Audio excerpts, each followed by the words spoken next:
This is the 18th season of Bass Talk Live.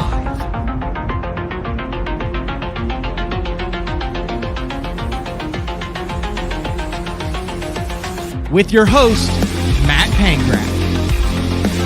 BTL is brought to you by Lowrance, Bass Cat Boats, AFCO, Duck It Fishing, Strike King Lures, Sunline, Big Bite Baits, Spro, X-Zone Lures, Gamakatsu, The Bass Tank, Denali Rods, and Pro Guide Batteries. BTL, coming at you!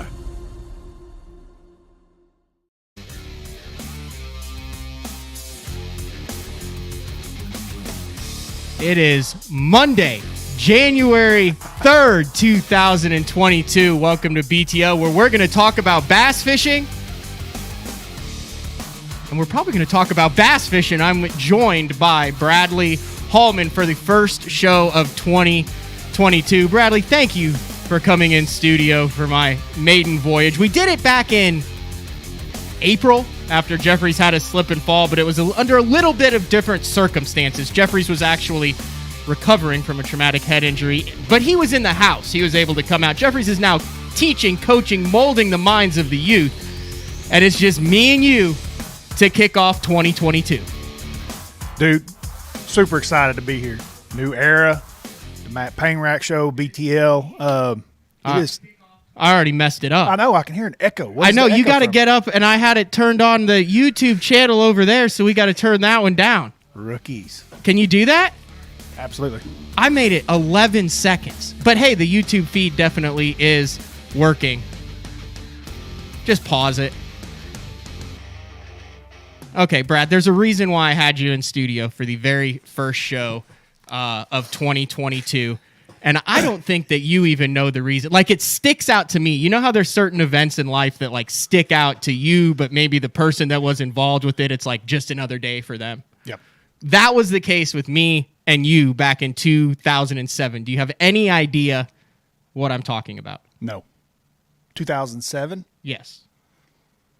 I do not. Something we did together? Yes. Fill me in. So 2007, I was interning for Mark Jeffries at the Bass Zone. That was back when we were doing 5 articles a week and going to all of the Elite Series events. And I was interning for free, but I was still interning. And Pete Robbins was writing a series of articles called the Sophomore Season. So it was the second year of the Elite Series. Elite Series kicked off in 2006, 2007, big crop of guys who had made that Elite Series, and everyone had talked then about the sophomore slump. You know, you had guys like Remitz and stuff who came on and won, and Jeffries had this idea, let's do a series called the Sophomore Slump, the Sophomore Season, and talk about like how these guys fish through it and get out of it. Anyway, an article was due, something happened, and he was like, dude, can you write this article? It's Brad Hallman. You've met him before. He's from around here. But I remember I called you, I had a recorder, and my first article ever on BassZone.com was like a 1,000-word article called The Sophomore Season with Brad Hallman, where I kind of chronicled what you were doing in your second year on the Elite Series then. So you're the first co-host, guest host of the 22nd season of BTL with me, and that's my cool. first That's cool. written article. That's cool. I do not remember the article, I can tell you that. But that's cool. That's cool. I honestly thought you brought me in for like Exhibit A for your very first show. Like, No, hey, man, can you turn I down brought you in the for the YouTube? first show. I'm going to be honest. We've got a great lineup the rest of the week. We have Jordan Lee is going to be on tomorrow. And then I just went ahead and did it, and I booked Jason Christie for Wednesday. It's just going to be one-on-one, me and Jason Christie on Wednesday. I said, dude, you better bring it. I said, I can't have the Jason Christie. You can't stare me down over the live stream. Like I need you to kind of bring it for the first week. And then Frank will be on day 4 where he's going to talk all about rogues and jerkbaits, wintertime, something you know a little bit about yep. in yep. Grand Lake. But where was I going with that? The rundown of your week. I don't know. Yeah. So first ever. So you're in the studio, and I mentioned when I opened the show, Brad, I said we're going to talk about bass fishing, but I kind of lied because the first thing we're going to do is we're going to go straight to the NFL. Well, I know. Can I stop and interrupt your little flaw here? I am kind of wondering, since it's a new season, a new year, what exactly is your format going to be? Are you going to roll like what you're talking about? I mean, So here's the thing. I would like you to step in maybe once or twice a month, Okay. guest host, talk about some things. Obviously, Frank is going to be a part of the show. We're going to have a number of different kind of guest hosts. So there's the possibility of guys coming on for a whole week of shows. Okay. Maybe some in-studio guests, like a big-time professional coming in, doing a show where I interview them in studio. Then we do a tips and tactics show where they bring some of their stuff in, and then we actually co-host a show and then interview another person on. okay. So we're going to kind of tweak and work with the format. Here's the thing about it. Over the past 14 years, I've realized that the BTL listeners are probably the most educated listener base. And I would agree with that. Jeffries calls them fans. And yeah, I love it. There's fans of the show, but I call them listeners because there's a lot of interaction. There's a lot of back and forth. A lot of the stuff that goes on during the show is stuff that listeners, viewers, fans, friends have brought to my attention, to Mark's attention, right? So I love it. I've got this phone right here, and I'm an Instagram guy, right? Not a Facebook guy. I'm the same way. I get so much information in my DMs and stuff. So if the show is sucking or people are not listen, I'm going to hear about it on that. And likewise, how many times it's like when you get off the water for the day, and I talk about this a lot, man, sometimes you get off the water and you're like, that was a good day. Everything flowed. Everything felt right. I made great decisions. It's the exact same thing with the podcast. And you've done it enough now, and you've done it on your YouTube videos enough now to realize sometimes you just kind of hit a groove and you're like, this is it. This is the ticket. And Mark found that. Mark had that for so many years with BTL. But just knowing what it is, I think that's a big part to get to it, to when you hit that groove, when you hit that formula. I agree. That you hit it and you just go knowing with it. is it? Yeah, I understand exactly what you're saying. So, not an NFL guy, though. You're not. I watch the kids come out of Oklahoma, and I keep up with them. Like yesterday, I watched Kyler play the Cowboys. But I don't have any skin in the game. Like, I'm not like a lot of guys around here. We're kind of a Dallas Cowboy area, and I wasn't upset that Dallas won. I kind of was pulling for Kyler. Okay, well, I was talking about the Bucks game. No, I did not see the Bucks game, but I've heard a little bit about it. Okay, so Antonio Brown, if you're not up with your NFL, in the third quarter, he took his pads off during the game, completely shirtless, threw his gloves in the crowd, chunked up the deuces, and said, I'm out. I'm done. Peace. And then after the game, they're like, yeah, he's not on the team anymore. So this is the problem that I run into. So every single thing that happens in sporting world now, I am conditioned to immediately my brain goes, how does this relate back to bass fishing? Because think about it, for years, what have I had? I've had to relate weather, fescue, bowling, academics. I've had to relate everything back to bass fishing, right?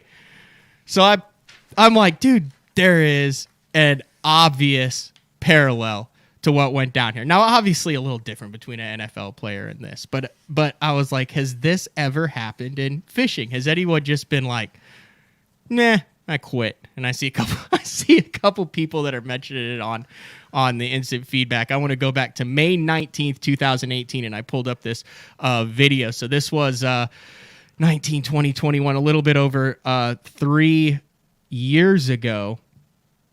And it was the FLW Tour event. Were you fishing in that one, Brad?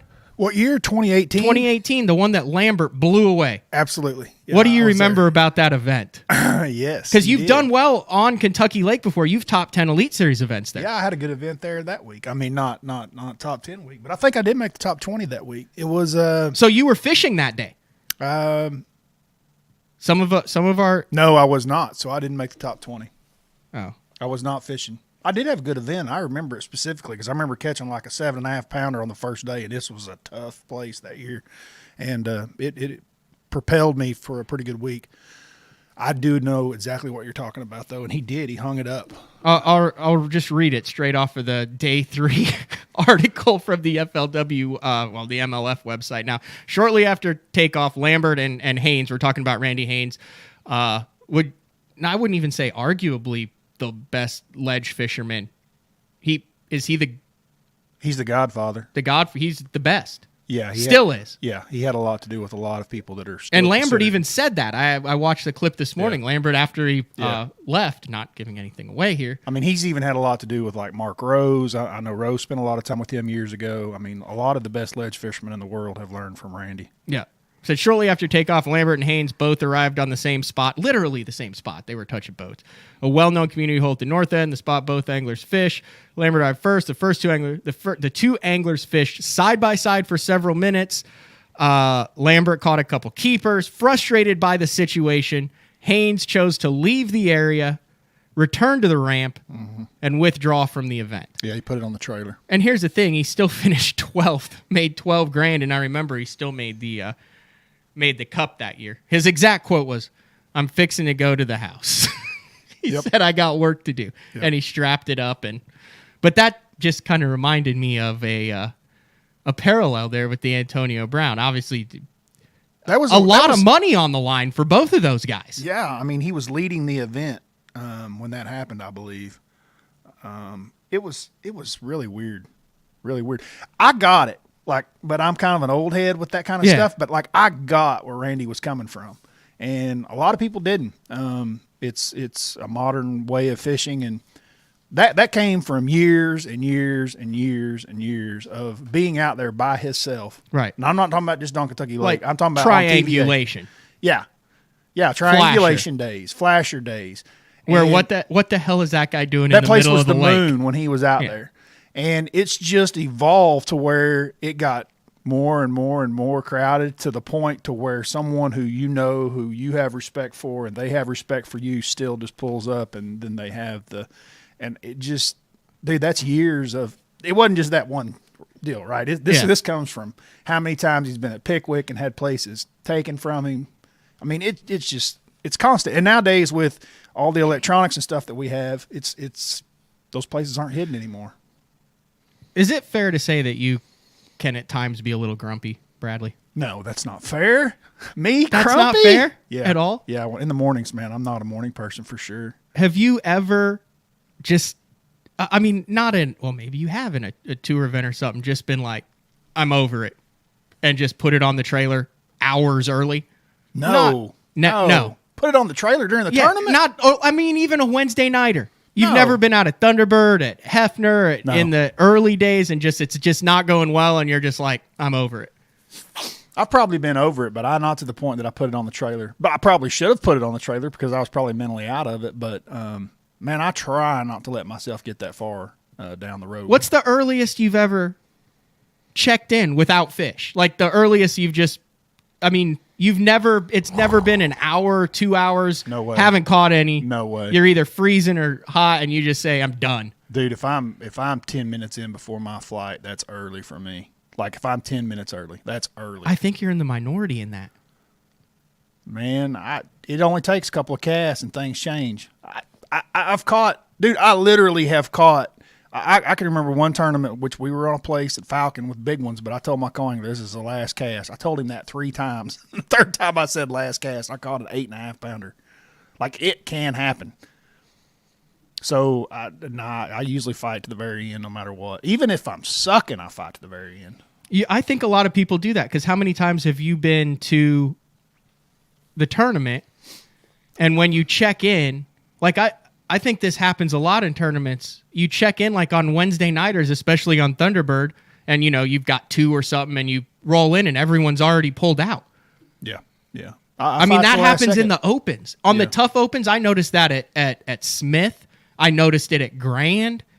I noticed it at Norman. Yeah. Like those were 3 really tough grinds. Yeah. And there were guys in the opens, because I was boat 4 on day 1 at Norman, right? So I was the first boat in, and there were guys on the trailer.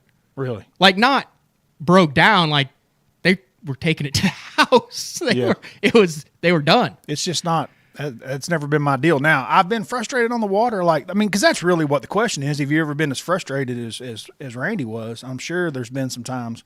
I got very upset with some locals once on Gunnersville. They weren't locals. They were actually out-of-towners, but they were not in the tournament. There was 3 guys in a boat fishing, and I was ready to choke every single one of them.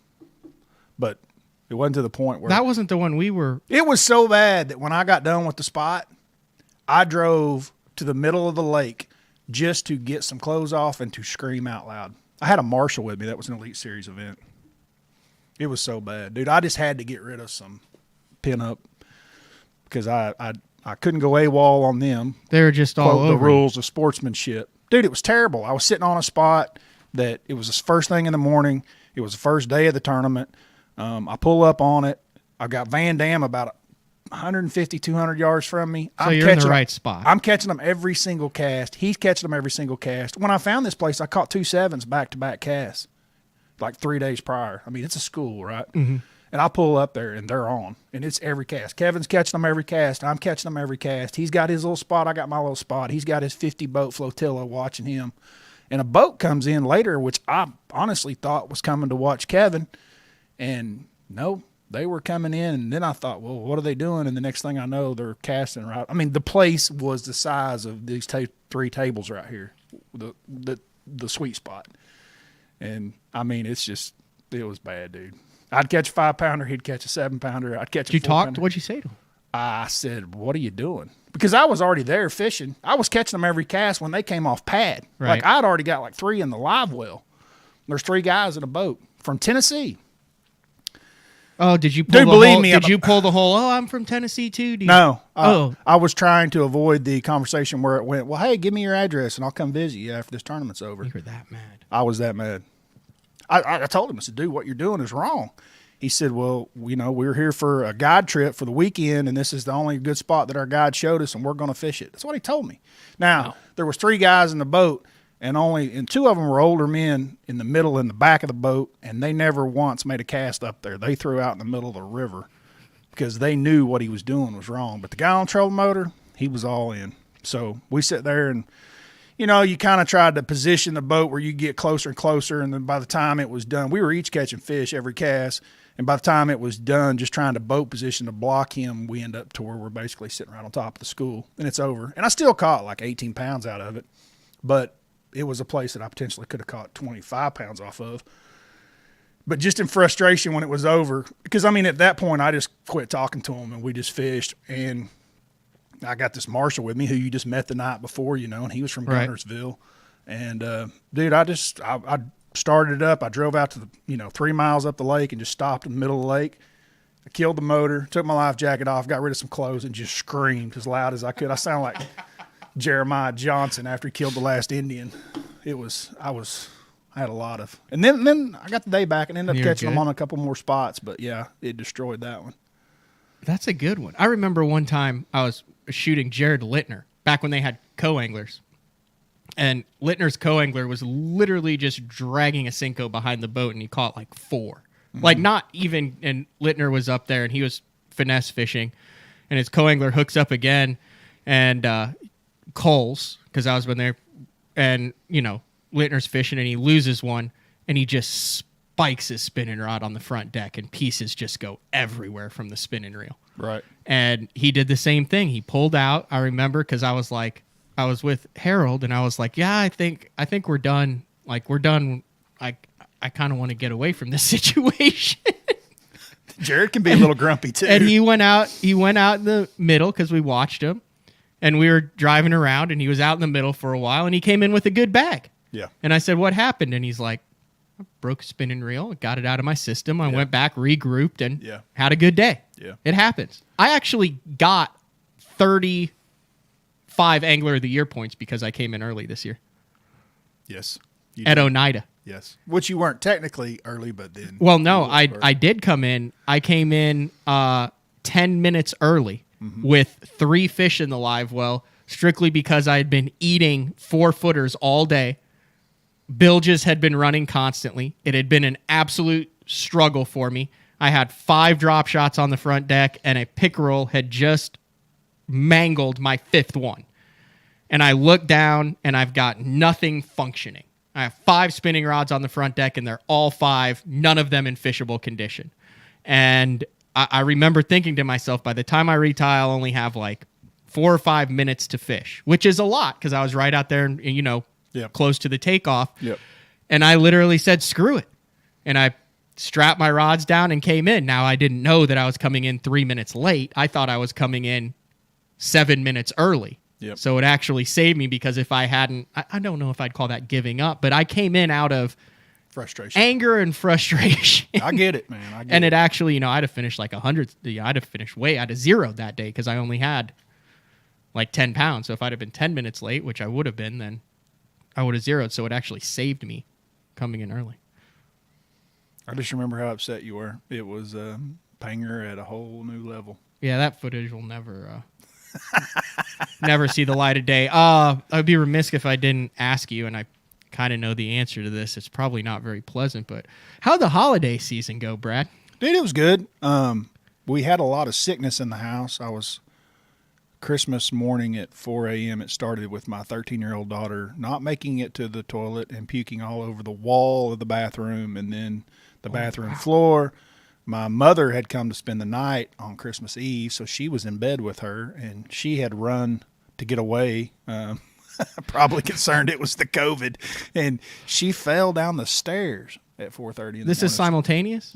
Christmas morning. She's 71 or 2, so not a good way to start Christmas morning. We were up, and I was cleaning vomit off of the house for an hour, and then my 11-year-old son was, of course, wide awake, and Santa had been there, and then the 6-year-old was up, and so Christmas started early at my house. So we went through that, and then that sickness just passed from it was only a 2-day deal. A kid would get better, and then another kid would get sick, and then before it was said and done, it had gone through all the kids, and the 6-year-old had it. And so it's been quite the holiday season, but, man, we had a good Christmas, and we got through it. It was fun. Everyone over it now? Yeah. Everybody, we've actually gotten past the threshold of 72 hours, so no one else is going to get it. I don't know how my wife and I didn't get it. I really don't. The 6-year-old literally crawled in bed a few days ago in the morning like a 6-year-old does, comes and crawls in your bed, and it's like, da-da-da-da-da-da-da. Oh, my stomach kind of hurts. My stomach kind of hurts like I'm going to throw up. And this is after she'd been in the bed, all in your mix for 30 minutes. So you're like, yeah, we're getting it. But we didn't. I don't know how. Lucky. Christmas Eve, my dad calls, and I've got my uncle and aunts. They're all in their 70s, so they all got COVID tests before we got together. Test positive. Oh boy! So I didn't go home for Christmas, which I was only going to go home for a couple days because of the transition with BTL. There's just a lot of going on. 1, 2, 3. There's 6 screens, all this stuff behind the scenes that you have to kind of figure out. Yep. I mean, I had it all figured out, except I didn't mute the YouTube on the other computer. I feel like that's a great start to the show anyway. But so I just stayed here and went out crappie fishing one time and then worked in the studio with Mark. Awesome. So awesome. Typically this time of the year, and I was just having a conversation with a buddy about this, I used to get really jacked for the boat shows. Was that a big thing for you when you were growing up? Yeah, it was. Like that was for everybody. Like your second Christmas in January and February. Mm-hmm. Like I remember the Decatur Fishing Expo. Mm-hmm. And the only thing that sucked about it was they covered the ice for a whole weekend. So it was a weekend during the hockey season that we did not play hockey. But I thought it was kind of cool because I'd go to the Fishing Expo and be like, yeah, I scored goals right here because I'm standing on top of the ice where it was. And even I remember when I moved to Oklahoma, it was still a big deal. We would do Bass Zone live from the Tackle Expo in Oklahoma City, and you get all of your stuff there. So that would have been back in the mid-2000s. But it seems, and I was just looking online before, is the fishing and tackle show a dying breed? There's a lot of people in the industry that don't want it to be because they know what the sales used to be there. But, yeah, absolutely. I can remember just the Oklahoma City show used to be 2 weekends, the last weekend being always on Super Bowl weekend. And we were always working, and it would start on Thursday or Friday. It was like it was 4 days and then 4 days, or 3 days and 3 days, Friday through Sunday. 2 weekends, and then we went from that to 1 weekend, and the crowds just always got smaller and smaller and smaller and smaller, and man, it's the internet, right? That's what it is. It's just the same as not going to Walmart and ordering stuff from Amazon. I think people are shopping. It's just easier to sit and compare prices. People are driving across state borders for boats. The tackle shows, too, are the same, probably with online tackle sales, because our tackle show was always in February. Mm-hmm. Everyone's getting ready for the year. Yep. I remember I would always Great go. deals. Mike's would have the $1 plastic bin at the Decatur, and I would try to get there on Friday at like 4 as soon as it opened, because you could go in, you could get the plastics, Mm-hmm. like you could get the brush hogs that have already been opened and closed back up, and you'd end up with a big pile of plastics for $1. Weren't they called like a plastic bar? Isn't that what they were called? No, these were like I just remember they had a giant tub of actual like just. Do you remember the bars that were just yeah? open Oh and yeah, nothing, you and just would get a go through plastic bag and your just stuff put in? it. Yeah. And they'd always have like lizards with the flat bottoms. Yeah. And They would charge you by that. like the pound, I think. Yeah, that was the deal. There's still some when I went into some tackle stores in Alabama last year. There's still some tackle stores that just have. They're just like little cubby holes full of those plastics. Mm-hmm. Yeah, I remember that. You get the little clear plastic bag and you just go home and dump it out, and you'd have all these random ribbon tails and lizards and grubs and trailers. We've got a big show coming up in Tulsa, I believe in January, possibly February. And there's a lot of momentum behind it. They're trying to get it going. It's going to be boats and tackle. I know that I'm supposed to work there. I think there's some seminars and stuff. Yeah, and I know some of the momentum from the shows has been curtailed, especially over the last couple of years, with a lot of the cancellations because of COVID and things like that. But I just typically in January is when I was looking. Well, everybody's been locked in the house all winter, Yeah. and it's time to start thinking about fishing, and it's easy to slip over there. I'll tell you the cool thing about the shows, too, that was always amazing. The worse the weather, like if it was cold and snowing, More people the came. better the crowds. Yeah, I remember that. If the weather was nice outside, like it was 65 or 70, the crowds were always like slow. Probably one of the most disappointing things that I remember growing up in my childhood is when I aged out of the trout pool. Okay. Do you remember that? Oh, yeah. They have the swimming pool where they put the little feeder trout. Yep. And you'd pay like $5 and you'd catch one on like a little jig. Yep. And you had to be, I think it was like, boy, that I might have probably pushed my luck on that. I was probably 13, probably still Still catching the trout. still catching the trout in the pool at the Decatur Fishing Expo. Wow. You did a lot of the hog trough stuff? I've done some hog trough stuff, yeah. It seems like, boat shows and stuff, there was always, spots where they were needing filled with. Oh, dude, you have done the hog trough stuff. Yeah. You had a debacle in the hog trough this past year. I had a debacle. In Yeah, the hog remember trough. when you were fishing, you weren't supposed to have a hook? Oh, yeah. You're talking about an ICAST. Totally forgot about I that. told the girl, I was like, just shake it off, no problem. That sucker ate that thing and wouldn't let She go. owned it. Yeah. Didn't she own Yeah. the like these? Yeah. These are her pet. That's Like the one thing they tell you when you take the microphone. When they're micing you up, they tell you, do not hook any fish. If you got all your hooks cut off. That's the first thing they say. You can't hook a single fish or your hook's cut off. I was like, nah, but I got them buried. I can shake them off. I'm pretty good at it. Yeah. these are like I think these fish are like the tiger bass, right? Are they like the hybrids that are high dollar that they take to the different shows so they adapt better to it and they bite whatever's in there? I don't know about all that. I think they're just hungry fish that don't get stuck is the main thing. Okay. I don't even know how hungry they are, but they're fish that have not been stuck. Have you not told this? Have you told this story on air? I don't remember if you have. I remember hearing bits and pieces about it, and then I remember watching it. There was a replay on it. Yeah. Where someone would text me and was like, "Dude, watch this. Hallman can't get this fish off of the line." Yeah. And you're kind of freaking out up there. I don't know if I was freaking out, but I thought she was going to be really mad. And I just told her, hey, look, this thing's not coming off. She's like, don't worry about it. What was it? What were you throwing? Like just a plastic? BFE. Really? Yeah. Yeah. I was doing a BFE for Big Bite on the tank. Big Bite had, everybody in there, the vendors, I'm sure they've each got their scheduled times that comes with their allotted space that they've rented. And so I went up there for that. But yeah, I think I caught a bass on the BFE right off the bat. She wasn't that mad. Thought she was going to be. Dude, I had that hook buried too. I didn't care. I wanted to catch a bass kind of sort of anyway.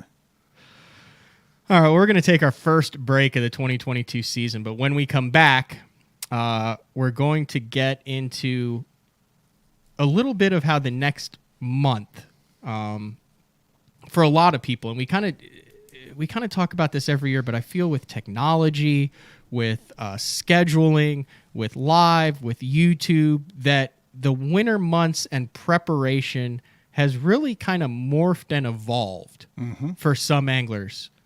Probably me and you included, especially you included with that, with your deep dive into YouTube and social media. So I kind of want to get into that, the importance of starting out a new year, whether you're in Florida, whether you're in Texas, whether you're in Louisiana. We got tours that are kicking off in a month, like D'Arbonne. Is that how you say that?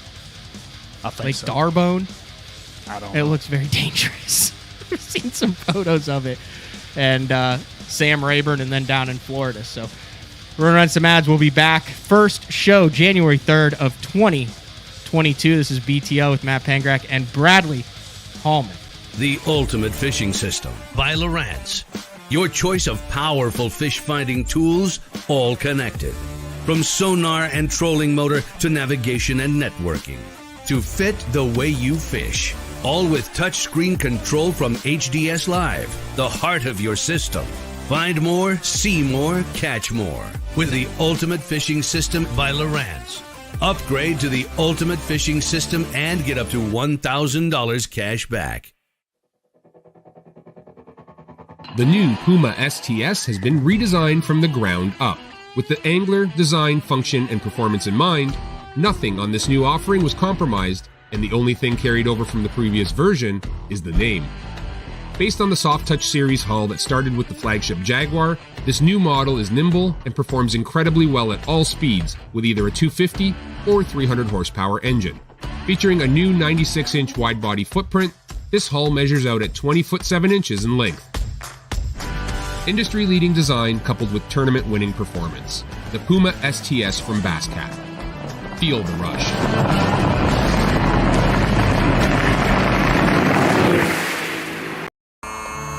I've made my living on the water for over 20 years. For 14 years. For over 23 years. I've worn a bunch of different clothing brands over the years. Some companies big. And some companies small. All of them said they were making clothing for us. But none of them knew us. None of them were us. Except for one. Except for one. Except one. AFCO. AFCO. AFCO. AFCO. Fishing isn't part of us. It is us. The KVD 100 jerkbait. 15 different colors. A perfect combination of roll, wiggle, and flash. Increased castability. 3D eyes. Premium black nickel hooks. KVD. Tie one on. Striking lures. So, you're looking to buy fishing electronics, huh? Are you also looking for true experts to help guide you through it? Well, at the Bass Tank, you've come to the right place. We are live forward-facing sonar pioneers with thousands of hours spent learning through winning trophies, cashing checks, and just having fun. Whatever brand you need, we have it. We offer free shipping, and we have 2 financing options available. Our experts are here to help you. Call us today or visit thebasstank.com. Hey guys, Major League Fishing Pro Jacob Wheeler here with my new Signature Series line of rods with Duckett Fishing. We have my 7.2 cranking rod right here. Crankbaits can be very fickle, and having the right, having a lot of tip can be too much, and having not enough tip can, lose a lot of fish. So you really got to be careful. If there's 1 or 2 techniques that I'm really adamant about having the perfect action as a crankbait, especially like a square bill, a DT6, those medium running crankbaits in the springtime when those fish's mouth are pretty tough. That's when I'm really on top of having my actions just perfect. Combining one of the most popular hook styles with Gamakatsu's beefier Superline offering, the Gamakatsu Superline Offset Round Bend delivers the strength necessary to target big fish in heavy cover. Well suited for braided line and heavier fluorocarbon, the Gamakatsu Superline Offset Round Bend is built using stronger Superline wire that allows anglers to easily fish a finesse worm around heavy cover. The round bend offers a larger bite area, perfect for any worm presentation, while increasing your hookup ratios. The newly enhanced Z-bend holds your plastics on the hook longer, reducing the number of pull-offs and reducing damage to plastics. Available in 2/0, 3/0, 4/0, and 5/0, this is the most durable worm hook, designed for heavier lines that hold your bait on longer. Preparation is key to success. And that preparation starts well before you ever hit the water.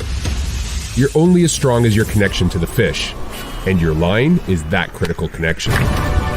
Confidence in your line every minute of every day on the water is a necessity, and failure, it's not an option. Sunline makes the fluorocarbon, nylon, and braided lines to give you the strength to guarantee your confidence.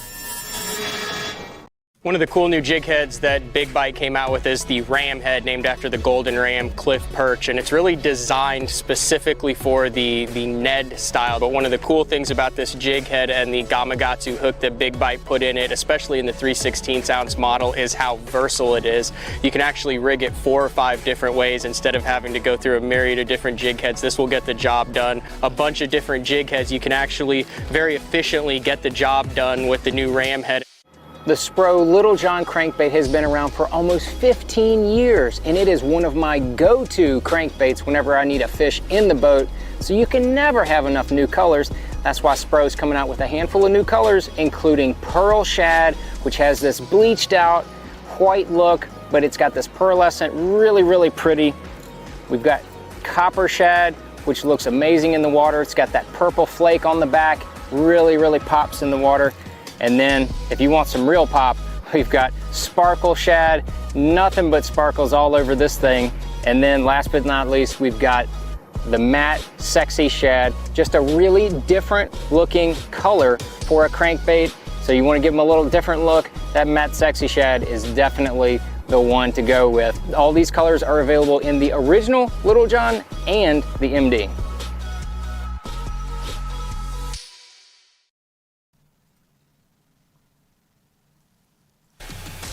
Welcome back to the first show of 2022.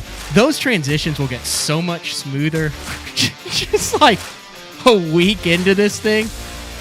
This is what is going on right now is what we're about to talk about in the next segment of the show, which is how do you get to mid-season form when it's not the mid-season? You know where I'm going with that? Like you played sports, right? Yep. Everyone played sports. Like you take a month off of hitting balls, you take a month off of running, you take a month off of catching passes, doing whatever it is in your sport, and you're going to be a little rusty when you come back. Well, fishing is different because you can't just look at someone and be like, oh, that guy's rusty. But the reality is when you come back, like if you have to start thinking about the processes and how everything, like you're not in mid-season form. Part of the country, it's out of it. You literally can't be unless you go south where there's open water. Another part of the country is like, dude, you've got like kids and family and you go through all the holiday season and a lot of it, like you get through and then you get through January, you have all this stuff and then boom, it's time to fish. And I think that is the part where a lot of people struggle. I'm going through it right now. Like I'm transitioning, I'm taking over BTL. I have a lot of the business stuff that I have to do. I have to learn all this technology stuff. I'm registered for the 9 Opens. Actually, the deposit to due for Florida today. I've got everything in order, and I have to figure out how can I manage my time to make sure I'm in mid-season form, because at this point now, I don't have that luxury of saying, well, I'll just go down to Florida a week early. Yeah. Now, I don't have to break a boat in. A lot of the pro guys on tour and stuff have to break boats in that time of the year. But, I mean, that's because, like I've said before, if you have 8 tournaments in your season or whatever, each one is worth 15-16% of your total overall score at the end of the year, it doesn't matter whether it's the first one, the middle one, or the last one. It's like when you're doing the wild card games in baseball. It's 162 games, and it always comes down to the last couple games. Well, those games that you blew back when you had 100 games left to play, they're still a win. They still count. Like, what if you'd had that win then? And I learned that in Florida this past year, 111th place in that first Open. Like, So it's a bad way to start the year. What are your? How do you get ready for a year? You've done it a bunch. I've got every single first tournament of your career that you fished at the tour level. I've got your finishes here, and it's all over the dang board. Yeah. Well, it starts in Florida generally, which puts most people all over the board.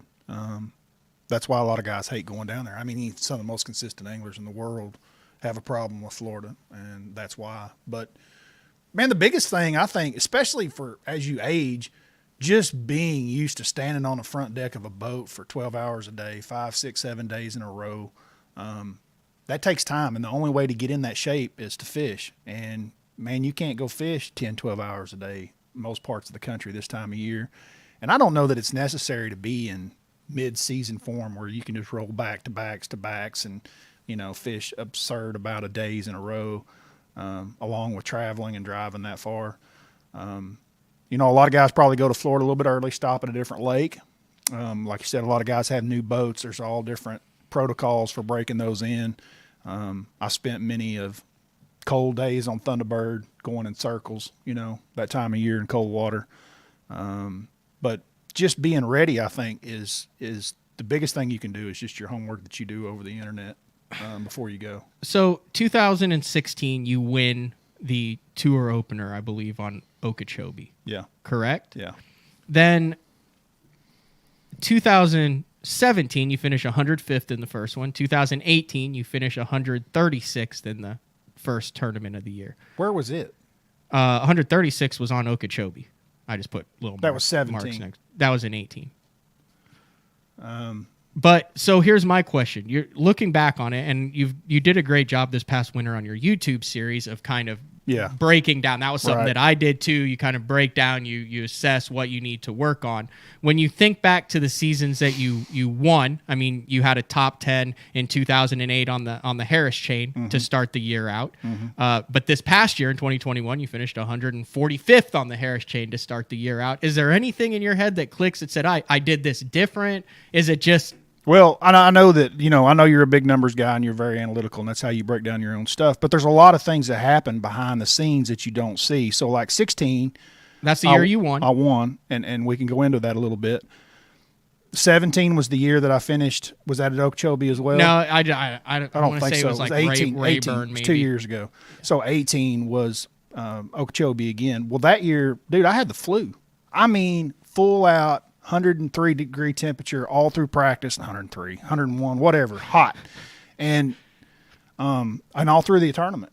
I had to stop. My co-angler, a buddy of mine, had gone down with me from Oklahoma, and we stopped at 3 emergency rooms between there and home to get him home because he caught it after me. And I fished with that crap, dude, and it was bad, real bad. It was hard to practice. It was hard to fish the tournament.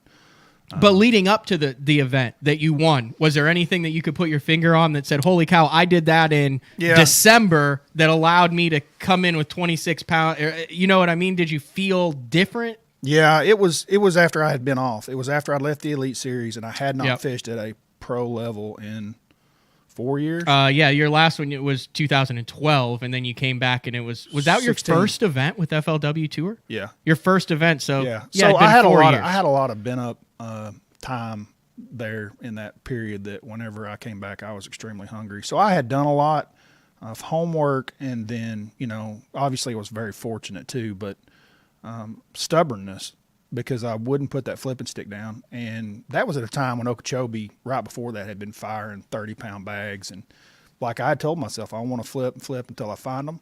It took me all 3 days of practice to find them because I literally hadn't found much. And then the last afternoon of practice, I got in an area that was pretty promising. And then when the tournament started, they were there. And I knew I was catching 25-pound bags. I mean, I knew I was catching big fish, but I'd already told myself before I got there, I'm not going to be satisfied until I get to 30. And it never happened that week, but just that mindset of like, it helped push me all the way to the end.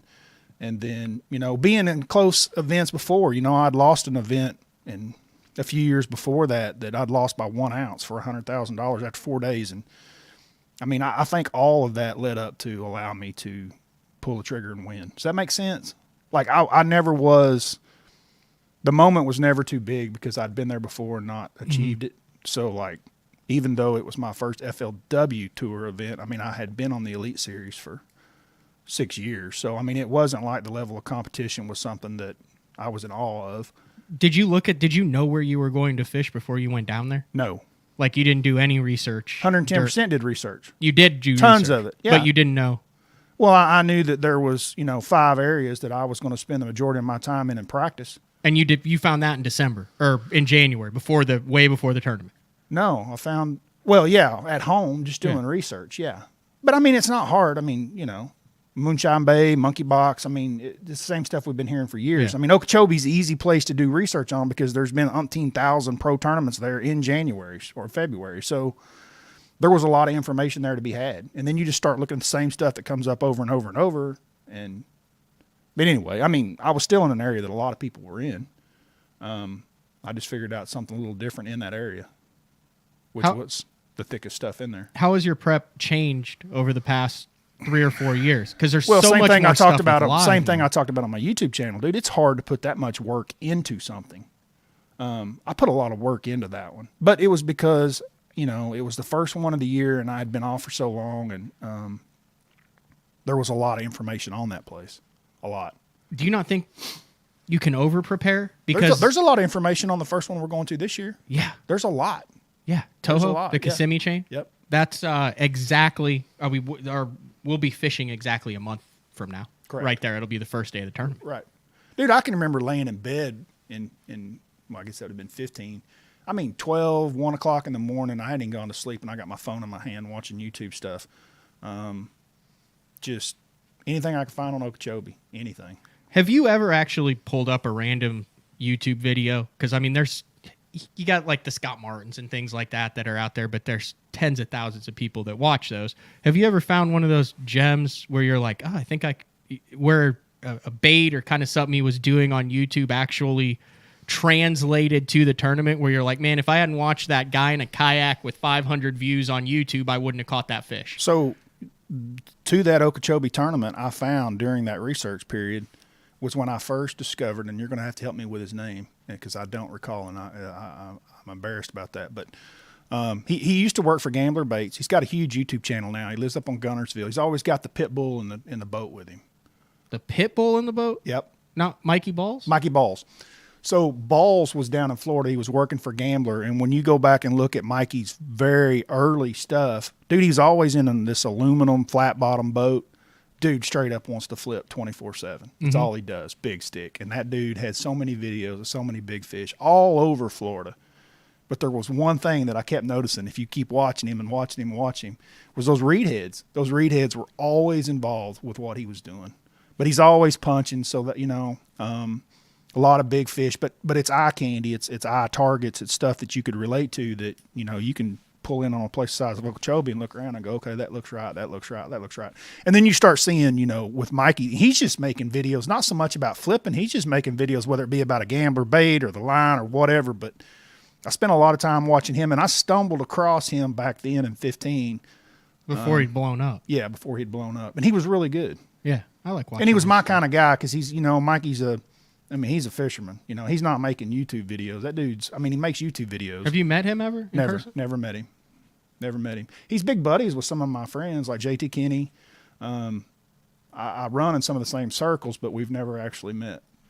Order-wise, how do you... So I saw your boat at Table Rock in November. You were actually like showing it off. You're like, hey, Banger, come over here. Yeah. You're like, crawl around in this thing. It's dialed in. Because I've been in your boat before, and it's usually like just like a pile of LBJs here, then like a bunch of mystery stuff that you've tried, and then like 6 flipping sticks. Right. And then like hey, Banger, can I borrow some? Broken off spinning rod. Yeah. It's pretty much what Brad's.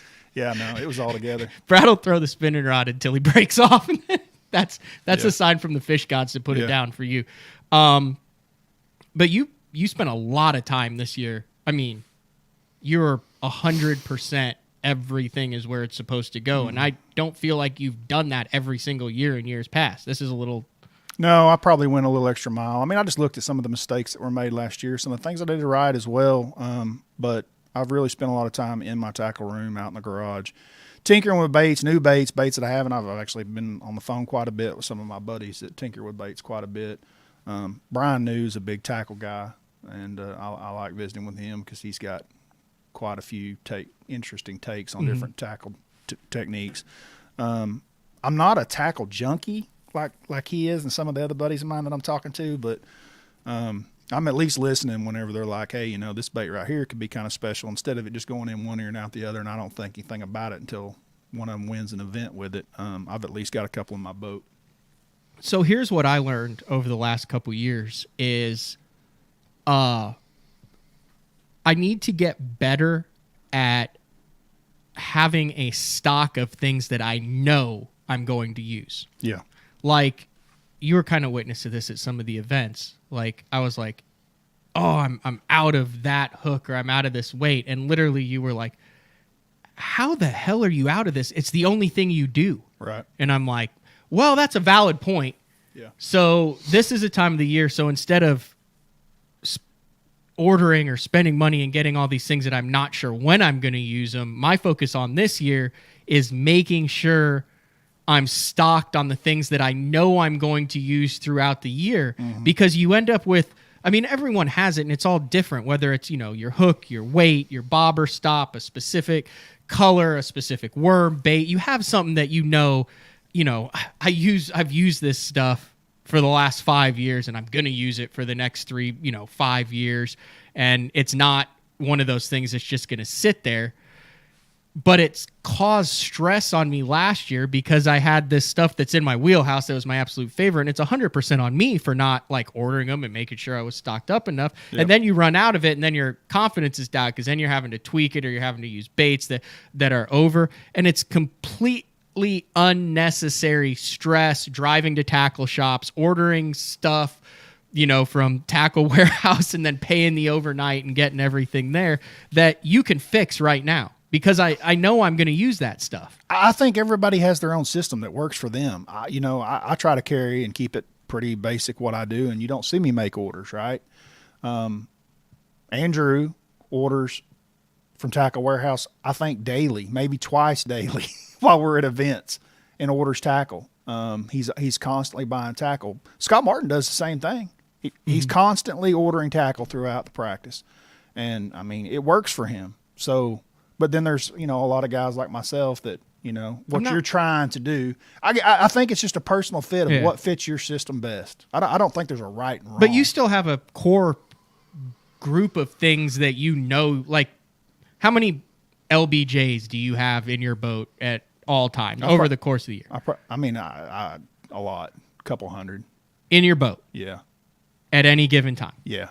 At any given a couple time. hundred. Couple hundred. And how many of them are identical to, what are your LBJs? Like, what will you carry? What is your array of them in weights, hooks, whatever? Are they all the same?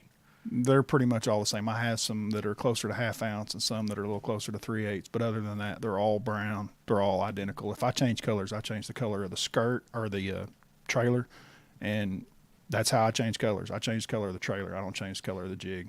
And it would affect your fishing if you were on an LBJ bite and you knew you only had 5 left and you had to make them last 2 days. Yeah, because a lot of times where I'm putting that thing, I'm putting it behind stuff that I can't even get to if it gets hung up. So a lot of guys don't realize that, and they're like, well, why do you carry so many? Well, if it's a dock deal, cable dock deal, and I'm putting it back underneath there and you can't get to it. So, I literally have days that I may break 25 to 30 of them off.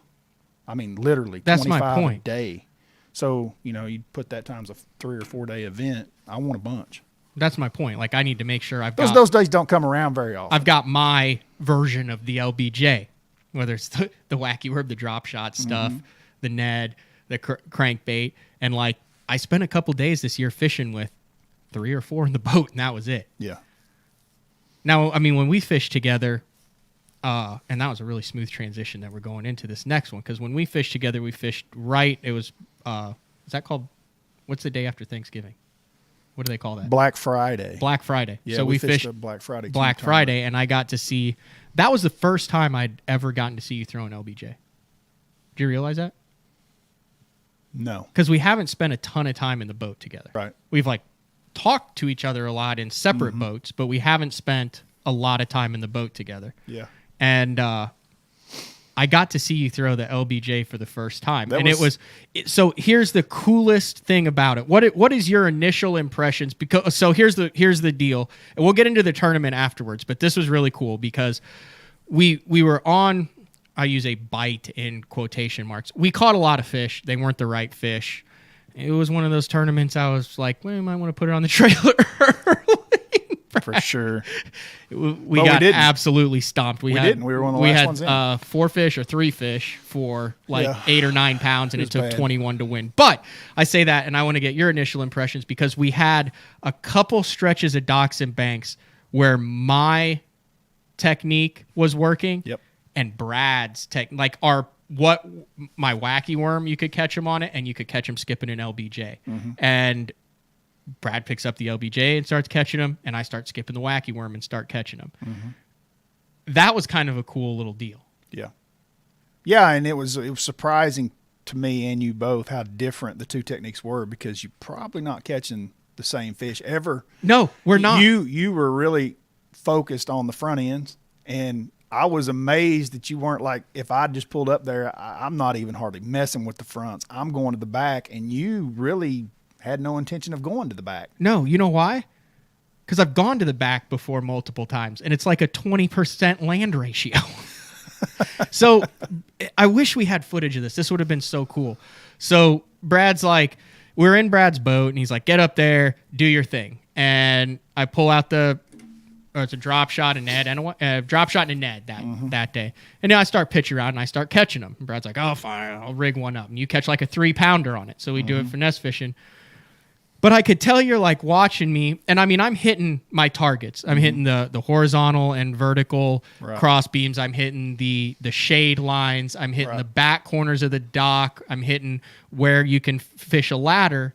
But there's a lot of things that I don't get to with the finesse tactics just because I want high percentage fish that I feel like I can land, that I can pick off of, that are active outside of the cover, that I have a high percentage chance of landing. Right.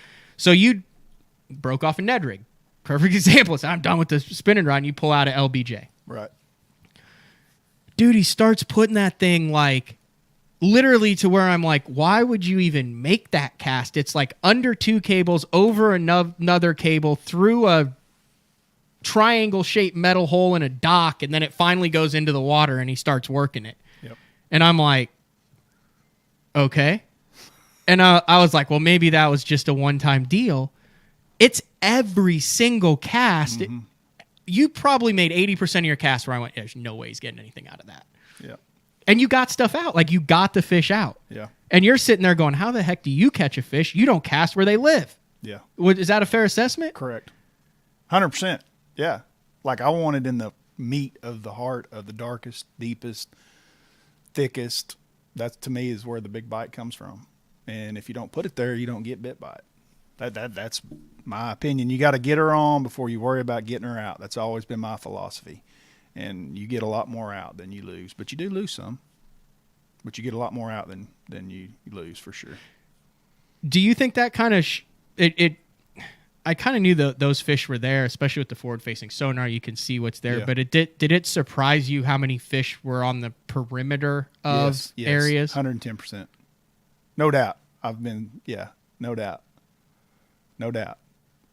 And I promise you, there's times when that is where the big ones probably are, and I'm spending all my time in the back, and there's nothing back there. But, yeah, absolutely.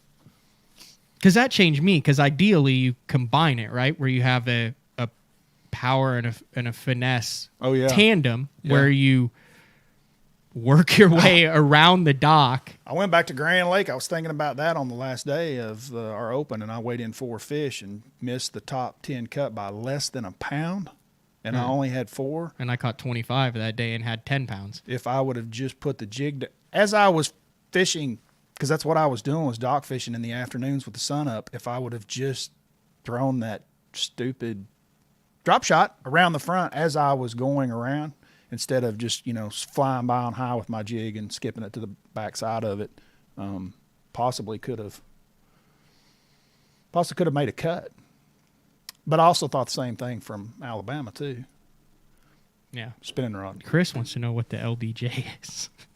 Chris, you need to listen more, buddy. It stands for Little Brown Jig. It's a little ball head jig.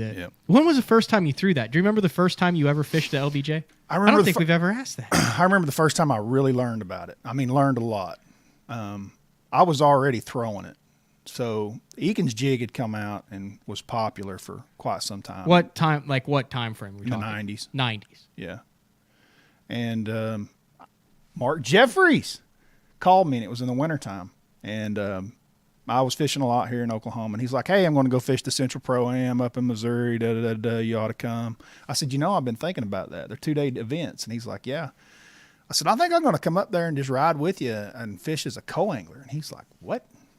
And I was like, yeah, man, when you looked at the field, dude, it was loaded with all those named guys, up there. And it was in the winter. Nothing was going on here. Pro-Am reference in the first show. Right? Yeah. And so anyway, I go up there, meet Wes Endicott, because we're staying with Wes. Yeah. And it's the first time I get to meet him. Of course, Wes is a big LBJ guy. So we go over a lot of stuff. Actually learned another knot, because that's when fluorocarbon first came out. Oh, it's horrible. I used Berkeley Vanish when it first came out. Me too. And I was like, no, I'm going back to big game.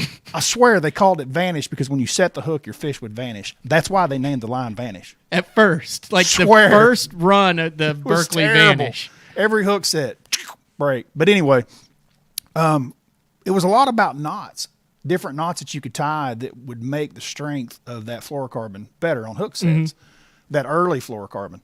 And Endicott had that down. So I learned a lot there. What knot was it? It was basically the Berkeley knot.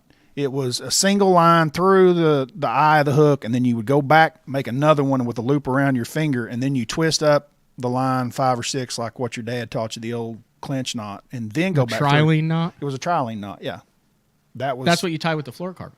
That's what Endicott was tying, and that's what I started tying for quite a while after that. I don't tie that same knot now. But fluorocarbon's changed too. It's not the same as it was then. But anyway, long story short, I go to the meeting the first night, and I drew Jim Akins himself. Yeah. So took a seminar from him. I just sit on the back deck. By half the day, I wasn't there to catch a bass. I was there to learn. And, dude, I'd hit the gold mine. Dude, imagine this. I showed up at the boat to pick up your co-angler in the morning. This is a true story. He has to remember this. I mean, I've never picked up anybody like this in my life. You know how you meet at the dock in the morning? Mm-hmm. He's just already got his boat in the water. He said, I'll just pick you up on the end of the dock. I said, all right. I got one rod, and that's all I'm carrying. A guy steps in your boat to go fishing for the day, and he's got one rod. Yeah, that's going to be a good day. No tackle, no nothing. Yeah, that's going to be a good day. He asked, he said, hey, where's your tackle? I said, I got a bag of jigs in my pocket in a Ziploc bag. That's all I had. Because I knew he was going to go do it all day. Yeah. And I just asked a bazillion questions, and he continued to catch a 21-pound bag of smallmouth out of 30 foot of water, and I learned a lot. Getting the jig all the way down to the bottom, or hitting it suspended? Just fishing 30 foot deep with an LBJ on docks was impressive. I learned a ton that day. Matter of fact, I took what I learned from that, fast forward not even 12 months, one of the first opens that I'd ever fished in my life, and I led the event for 2 days. Anyway, same scenario. We were at Norfolk doing the same thing in the fall, and I was fishing the same way that I'd learned from Akins with an LBJ. So it was a good weekend. Were there a bunch of guys fishing it back then, or was it a I don't want to use the word cult, but was it like guarded? Because you have to remember. You talking about the opens? No, I'm talking about the LBJ. There's no live. Literally, probably the only website that's covered anything would have been Bass Zone. Yeah. There's no articles on it. Like, you're not sitting there. There's no one watching you catch all these fish. I mean, was that a deal that you were a handful of guys that kept it quiet? What was No, it wasn't quiet, because the Davis brothers, everybody up in Missouri that was catching fish, Wes Endicott, all the guys that were, they were all throwing it. So, no. Yeah, but they had to have been telling people then, because no one was watching them fish. No, but just tournament guys at tournaments, they all knew. Yeah. And it was in, Pro-Am had a magazine. It was in there over and over and over and over and over and over. I got you. And then, it moved down to Grand, and everybody was throwing it, and we threw it there for a long time and still throw it. I do not think it's the same bait that it once was. Because of pressure? Reason. Because of the fish changing their diet, where they live? Why is it not? I don't know, but it's not the same. It's not the same bait. I promise, it's not the same bait. It'd still catch them, it'd still win tournaments, but it's not what it once was. I don't know. But anyway, you just not throw it enough. Well, I took it and started having big success with it in other parts of the country where they had never seen it, like that one that I lost by an ounce. Those were LBJ fish on Wheeler, on a TVA system. You don't think they'd ever seen that, dude? It was just like being at Grand in the old days. I mean, it was the big ones. That was the thing about it, was the size of the fish that ate it were the dang big ones. And so, I mean, the right time of year, you got all the stars aligned in the certain situations, and you pick that thing up, and it's just a matter of how big are they going to be, because they're going to be big. You think you just don't throw it as much now? I mean, I've run with you a couple years now, and I don't ever remember. Well, there's places that it doesn't play. I mean, there's places, any place that has grass in it, it for whatever reason, it doesn't work. It doesn't work up north very well. I'm sure there's times and windows that it may. But you mean in the grass? Like Wheeler has well, grass. when you go north, you're thinking smallmouth, and I mean, it looks like a little crawfish. You'd think they'd eat it, but it's not the same. That net will kick its butt, you know. Yeah. It's just not what they want. There's just places that it doesn't work. And but here's the thing: on Oneida and up north in Thousand Islands, guys catch the heck out of them on those compact little tungsten football jigs. Yes, they're brown. They're round rubber. They're dragging them on the bottom. Yeah. It's just different applications. It's hard to get it down there with what you do. And it's a faster. You know, it's a heavier. The ones you're talking about are heavier. The ones I'm talking about they're light for a reason. I mean, it's because it's got that slow movement to it and slow fall rate in the springtime, early spring. Clay brings up a good point. Last major tournament won on an LBJ would probably have been Edwin. Yeah, on Grand Lake. Yeah. And he wasn't even fishing it around rock. No, but that's a commonly cult-known place. I know that. That's where the biggest bags of the lake come from. Hypothetically. Yeah. Thinking about that. Yep.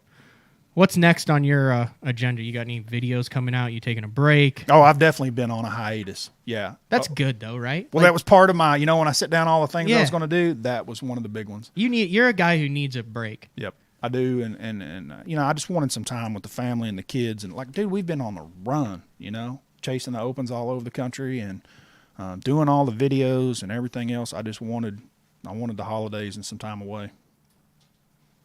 I call Brad. He doesn't answer. I text him. I say, "You good?" He says, "Yup." You? I say, "Yup, we're good." I just give you like a month every now and then. Yeah. Sometimes just to kind of reset and relax. Are you a New Year's resolution guy with it being 2022? No. Are you? No. I was just wondering if... Have you ever made a New Year's resolution? I don't think I have. I'm sure I have at some point, but I was hoping the way you are, I thought you were going to be like, yeah, no, I've got one. I've never been a New Year's resolution guy. I don't know why I haven't. I'm trying to think of the last one. It wasn't a New Year's resolution when you quit dipping? No, that was the loss of my team partner, Larry Ray, from cancer. That was definitely not a New Year's. That was I walked out of the hospital and threw that stuff away. And you're years into it now. Yep, I am. Wow. No New Year's resolution. My New Year's resolution, I guess, is to get back on the water. Like I said, we're a month out from the first Open of 2022, and now we're one show in. Kicking tail. To the 2022 BTL season. So, Brad, I want to thank you for coming in and getting through the first show of the year. We have an exciting week coming up. Like I said, we got Jordan Lee tomorrow. And one of the reasons I called him, he had a really cool feature on the MLF website. He's got a really cool shop.